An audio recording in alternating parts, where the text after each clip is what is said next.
Hello friends, गणित की एक और कक्षा में आपका स्वागत है। आज का टॉपिक रहेगा किसी नंबर को हम देखकर किस तरह बता सकते हैं कि ये प्राइम है या नॉन प्राइम है, यानी अभाज्य संख्या है या नहीं।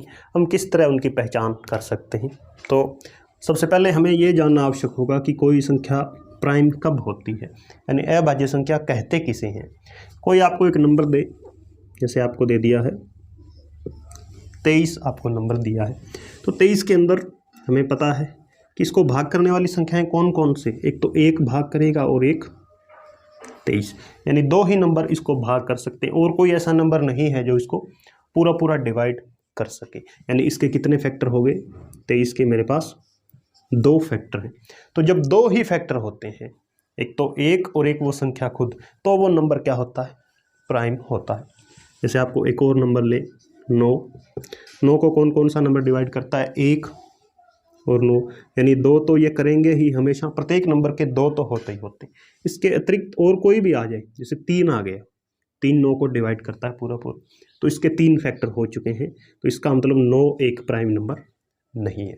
अब ये तो छोटी संख्याएं थी, हमने देखते ही बता दिया, हम इनके फैक्टर कर सकते थे। लेकिन बड़ा नंबर दिया हो तब हमारे पास क्या तरीके रहते हैं किसी संख्या को पहचानने के, यही आज का वीडियो है। तो इसके लिए हम कुछ एक स्टेप्स हम लिख लेते हैं, कुछ एक जो चीज़ें आप भी नोट कर सकते हैं साथ साथ। पहली चीज़ तो हमें यह ध्यान रखनी है, कोई भी बड़ा हो, कितना ही बड़ा नंबर हो या छोटा हो, उसका हमें इकाई अंक देखना है। इकाई अंक यदि इवन है, सम है, तो वो संख्या प्राइम नहीं होगी कभी भी। जैसे आपको एक संख्या दे दी 10,002, तो इसके पीछे हमने देखा कि जो इसका यूनिट प्लेस का डिजिट है वो इकाई अंक क्या है, 2 है, एक इवन नंबर है। इसका मतलब क्या हुआ कि इस संख्या को एक तो फैक्टर 1 हो गया, एक ये संख्या खुद हो गई, और ये क्या है 2 से भी भाग हो जाएगी, क्योंकि प्रत्येक इवन नंबर है वो 2 से भाग होता ही होता है, ये यूनिवर्सल नियम है। तो इसका मतलब 3 फैक्टर मुझे मिल गए, हालांकि और भी हो सकते हैं, लेकिन मुझे 3 से ही मतलब है। 3 फैक्टर आते ही मैं कह दूंगा कि ये प्राइम नहीं है।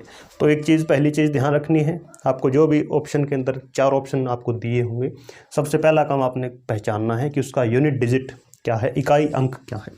उसके बाद दूसरा, फिर से आपने इकाई अंक देखना है, क्या इकाई अंक 5 तो नहीं है। यदि 5 है तो इसका मतलब वो फिर प्राइम नंबर नहीं होगा।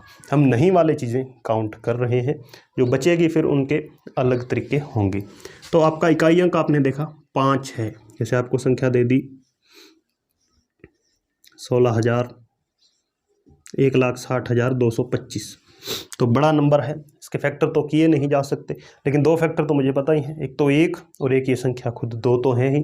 तो और पीछे मैंने क्या देखा कि 5 लगा हुआ है, इसका मतलब ये संख्या 5 से पूरी पूरी डिवाइड हो जाएगी। ये भी 5 से जो डिविजिबिलिटी टेस्ट है जो 5 का, उसके अंदर हम पढ़ते हैं।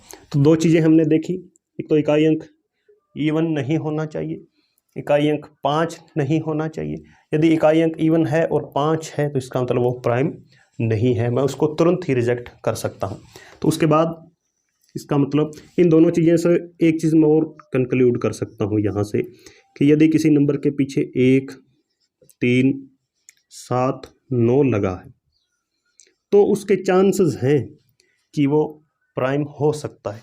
यदि ये चारों नहीं है तो मैं तुरंत ही रिजेक्ट कर दूंगा कि ये प्राइम नंबर नहीं है। पहली चीज़ तो ये हमें ध्यान रखनी है, जो भी आपके एग्ज़ाम के अंदर जो भी 4 ऑप्शन होंगे उसके अंदर पहला काम यही करना है कि यदि आपको 4 नंबर दिए हैं, 3 के अंदर पीछे या तो इवन नंबर दे रखा है या पीछे 5 दे रखा है, और 1 के अंदर कहीं पर 9 या 7 या इनमें से कोई है, तो आपने तुरंत उस पर टिक कर देना है कि ये प्राइम नंबर है। एक तो ये तरीका होता है, यदि क्वेश्चन बहुत ईजी होगा तो इस तरीके से सॉल्व हो सकता है। अब आती है बात कि यदि चारों ही ऑप्शन इसी के अंदर आ जाते हैं 1 3 7 9, तब मेरे पास तरीका क्या रहेगा। तो उसके लिए अलग मेथड है, वो हम सीख लेते हैं। तो उम्मीद करता हूँ कि इतना आपको पार्ट समझ आ चुका होगा।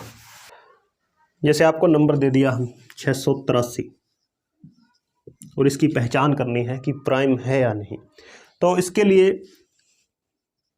मुझे एक चीज़ तो पता होनी चाहिए कि इसके पास का पूर्ण वर्ग संख्या कौन सी है, परफेक्ट स्क्वायर इसके नज़दीक कौन सा है। तो इसके परफेक्ट स्क्वायर नंबर 676 है उसका अंडर कितना होता है, 26 होता है। तो 676 के नज़दीक 683 है। तो एक चीज़ तो ये आपने तुरंत ही नंबर को देखते ही नोट कर लेनी है कि उसके नज़दीक का परफेक्ट स्क्वायर कौन सा है, और उसके लिए आपको 1 से लगभग 50 तक के वर्ग तो आपको याद होने ही चाहिए यदि आप मैथ के अंदर अच्छा होना चाहते हैं। तो 26 आ गया। अब आप 26 के नीचे जितने भी प्राइम नंबर है वो आप नोट कर लें, 2, 3, 5, 7, 11, 13, 17, 19 और 23, इतने प्राइम नंबर हैं जो कि 26 से छोटे हैं। अब बारी बारी से इनको आपने चेक करना है कि क्या ये सभी इसको पूरा पूरा भाग करते हैं या नहीं। यदि ये सारे ही इसको भाग नहीं करते तो इसका मतलब वो नंबर प्राइम है, और इनमें से एक भी अगर भाग कर जाए तो इसका मतलब ये नॉन प्राइम नंबर है। तो आइए चेक करते हैं। तो पीछे 3 लगा हुआ है, इसका मतलब 2 से तो भाग नहीं होगा। 6, 8, 14 और 3, 17, इसका मतलब 3 से भाग भी नहीं होगा। इकाई अंक 3 है तो 5 से भी भाग नहीं होगा। अब 7 से, हालांकि विभाज्यता नियम भी होता है 7 से, लेकिन छोटी संख्या है तो सीधा हम चेक कर लेते हैं। तो 7 नहीं में 63, 5 बचेंगे 53, 7 के टेबल में नहीं आता है। 11 से चेक करें, 11 6 66, 2 23, 11 के टेबल में नहीं आता।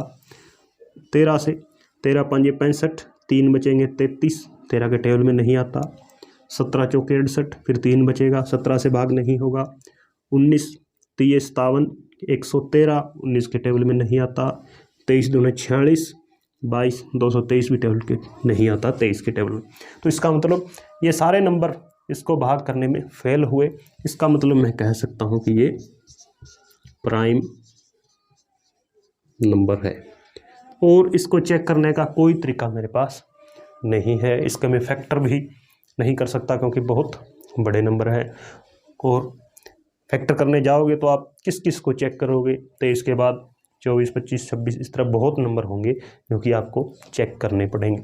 लेकिन ये इसको क्या है, छोटा कर देता है क्वेश्चन को। यानी 683 को आपने नहीं देखना है, केवल इस 26 के जो प्राइम फैक्टर हैं उनसे आपने चेक करके देख लेना है। अब बात आती है कि एग्ज़ाम के अंदर क्या ये टाइम कंज्यूमिंग हो सकता है। जी हाँ, बिल्कुल। यदि एग्ज़ाम के अंदर बहुत बड़े नंबर आ जाते हैं तो उसके अंदर, हालांकि बहुत ज़्यादा लेंथ ही तो एग्ज़ाम वाले बनाना भी नहीं चाहते इसको कि बच्चे इसको बारी बारी से भाग करके देखते रहें। तो एग्ज़ाम के अंदर ऐसा होगा, यदि कोई क्वेश्चन आता है तो वैसे तो ज़्यादा चांस तो उसके होते हैं कि हम यूनिट डिजिट देख कर ही बता देते हैं, या इजी क्वेश्चन एग्ज़ाम के अंदर आते हैं।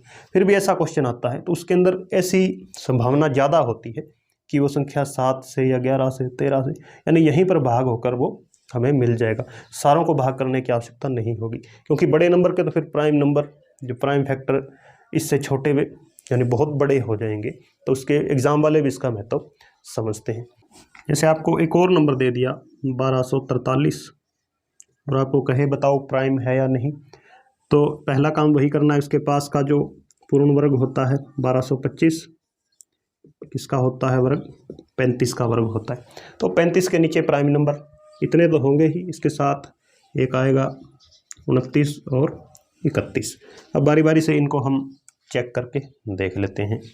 तो 2 से हमने चेक किया, नहीं हुआ। 3 से, 3 3 6 4 10 नहीं हुआ। 5 से नहीं हुआ। 7 से चेक करते हैं, 7 से जब इसको भाग करते हैं, 7 एकम 7, 5 54, यानी 7 से भी नहीं होगा। 11 से 1243 को जब 11 से भाग करते हैं, 11 एकम 11, 1 14, 1 33, यानी हो जाएगा। इसका मतलब ये नॉन प्राइम नंबर है। अब चूँकि इसके प्राइम नंबर तो यानी इतने सारों से हमें चेक करना था, लेकिन 11 पर आते ही हमें मिल गया कि ये संख्या एक प्राइम नंबर नहीं है।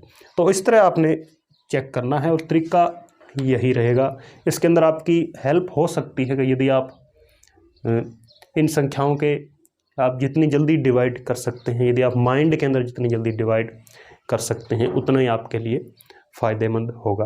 हालांकि और कोई तरीका मेरे पास नहीं है कि कोई ऐसी ट्रिक नहीं है कि आप देखते ही बता सकें कि आप प्राइम नंबर है या नहीं है।